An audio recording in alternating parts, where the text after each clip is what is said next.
எதை வைத்து என் தலைவன் சாதி தலைவன் என்று சொல்லீர்கள்? சாதிக்கான தலைவனும் இல்லை, சாதிக்கான கட்சியும் இல்லை. சாதியை அழிக்க வந்த கட்சி, மதத்தை வேரோடு அழிக்க வந்த கட்சி.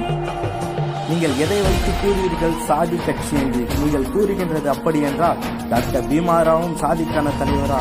அவருடைய கொள்கையும் ஒன்றுதான், அந்த எழுச்சி தமிழர் கொள்கையும் ஒன்றுதான். நாங்கள் சாதி கட்சி என்றால் நடந்த நாடாளுமன்ற தேர்தலில் எப்படி வெற்றி பெற்றிருக்க முடியும்?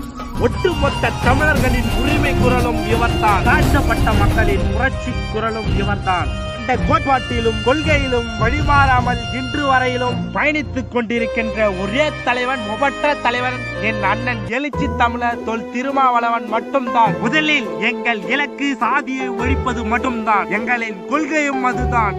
நாங்கள் இதுவரையிலும் கொள்கை ரீதியாகத்தான் பயணித்து செல்கிறோம். இதில் நீங்கள் தெரிந்து கொள்ளுங்கள், நாங்கள் சாதிக்கான கட்சி இல்லை என்று, சாதியை வேரோடு அறுக்க வந்த கட்சி என்று. சாதி என்ற ஒற்றை வார்த்தையை வைத்துக் கொண்டு எங்களை முன்னுக்கும் பின்னுக்கும் தள்ளி கொண்டிருக்கின்ற அந்த சாதி என்ற ஒற்றை வார்த்தையை ஒழிக்க வேண்டும் என்றால் நாம் அனைவரும் சாதி ஒழிப்பே மக்கள் விடுதலை என்ற கொள்கையை நாம் அனைவரும் ஏற்க வேண்டும். சனாதனரை வேறறுப்போம், கிறிஸ்துவ மதவாத சக்திகளை விரட்டியடிப்போம், புரட்சிகரமான ஜனநாயகத்தை வென்றெடுப்போம், அமைப்பாய் திரளுவோம், அங்கீகாரம் பெறுவோம், அதிகாரத்தை வெல்வோம். பெரும் புலிக்கும் ஆரடிக்கிற கும்பலாகவே சிறுத்தைகள் இருப்பார்கள் என்று கனவு காணாதீர்கள். கொள்கை வெல்ல களமாடுவோம், கோடையில் ஒரு நாள் கொடியேற்றுவோம். இப்படிக்கு எழுச்சி தமிழரின் அன்பு தம்பிகள் விடுதலை சிறுத்தைகள் கட்சி.